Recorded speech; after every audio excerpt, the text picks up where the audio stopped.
So the Galaxy S7 and the S7 Edge was released a little bit ago. I've been slacking on the review, but I wanted to do something a little bit different. Instead of just giving you a very long and somewhat redundant review, I'm going to break up my review into different sections, covering the most important parts of the phone, and then make a playlist. That way, you guys can, go through and watch what you want to watch, rather than having to watch an entire video just to get to the part that you want to see. So inside the box, you get the phone itself, and you can see here the Galaxy S7 model that I have is done in a Slick Wrap's carbon fiber wrap, and it looks absolutely amazing. So other than the phone, you get some paperwork, your basic literature overview of the product, some warranty information. You also get a data cable, some headphones, a wall wart, and something new that I have not seen in a Samsung box is the micro USB to standard USB adapter. So in terms of the design, the S7 and the S6 almost look identical when you look at them head on, but there are a few cosmetic differences. They're both still made of glass on the front and back. This time around you have Gorilla Glass 4, making it stronger. It's their updated version to Gorilla Glass 3. Now the backside of the S7 and the S7 Edge are curved, just like the Note 5 was. So on the sides, you kind of have like a little bend, just like the S7 Edge has on the front. And this is for improved ergonomics, making it easier to handle with one hand. And you almost forget about the size of the phone. It really sits in your hand quite well, and it gives you a great in the hand feeling. The 5.2-inch display doesn't seem like it's 5.2 inches because they've done a great job at maintaining a small footprint and giving you a great screen to body ratio. If you take a look at it compared to the iPhone 6s or the iPhone 6, you can see it's really not that much bigger, but there's almost a half-inch difference in screen size. So they've done a great job at maintaining that form factor and giving you a great usability with one hand. Truth be told, the same thing can be said about the Galaxy S7 Edge.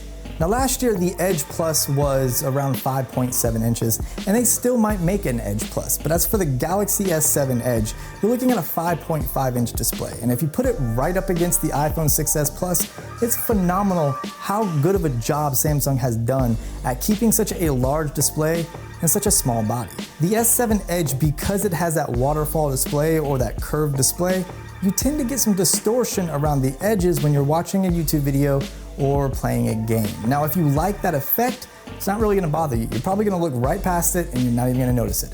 However, I'm not used to that whole curved display thing, so when I started watching YouTube videos or I did play a couple games, there was that little bit of distortion and it does bother me. I mean, I like the display on the S7 a little bit more because of that. However, I still went with the Edge because of the larger battery and the larger display. The speaker on the bottom is still on the bottom, just like it was on the S6. And it's not a bad thing. I mean, it's better than being a rear-firing speaker, and it's been slightly improved, I would say. Not necessarily in volume, but I would say in quality. You're gonna notice a lot less distortion at higher volumes with the S7 and the S7 Edge over the S6. That is, unless you have water in the speaker. And this leads me to the next feature, and that's the IP68 certification. So yes, the Galaxy S7 and the S7 Edge are similar to the active lineup in the sense that they're water resistant. Now Samsung says water resistant because they probably don't want to get in trouble for saying waterproof, and then some person goes out there and submerges their phone for too long, too deep, and then ruins their phone. They don't want to be held accountable for that, which is pretty smart.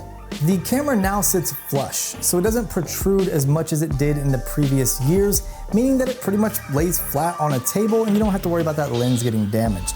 Now it does still rock, but it's not really because of the camera as much as it is because of those rounded edges. But you really gotta be poking at the phone to get this thing to rock. Just laying it on the table and doing some swipe gestures or typing, you'll be fine. So the S7 and the S7 Edge retain all of Samsung's S Health gizmos and gadgets. In other words, on the backside, right where the flash is at, you have a pulse ox. The fingerprint reader is still brilliant, and I'm so happy they've done away with that whole swipe thing years ago and done a more traditional style fingerprint reader. It works great. They've improved it slightly. It's more accurate, more responsive, and overall quicker. And it's definitely on par with the iPhone 6s and 6s Plus most of the time. Now you still have Quick Charge 2.0, you have NFC, wireless charging, fast wireless charging, and it also works with both styles of wireless charging. But most importantly, they've brought back the SD card slot. They've embedded it into the SIM card tray, which I don't have a problem with. But going by previous models, anytime you ejected that SIM card tray, it would prompt you to reboot the phone. Well, Samsung has actually done a great job at intertwining the software with that SD card slot to where when you eject that SIM card tray, you don't have to reboot your phone anymore. Now, that SD card slot is expandable up to 200 gigs, which is a ton of storage. Other than being made of glass on the front and back and being susceptible to those scratches, fingerprints, and crackage, there's really not too much I can say negative about the structure or the build quality of the S7 and the S7 Edge. I mean, it's very premium, and I love it. I mean, I love this phone so much, I ditched my iPhone 6s Plus for the Galaxy S7 Edge. So that should say a lot, considering I loved my 6s Plus from the day that I got it. Anyways, if you guys like this style of review, in other words, playlist and then more thorough, in-depth looks at each of the features, let me know by hitting that like button and leaving me a comment. Make sure you subscribe, follow me on all my social media connections so you don't miss the rest of the series for the Galaxy S7 and S7 Edge. And of course, I'll talk to you guys in the next video. Be easy.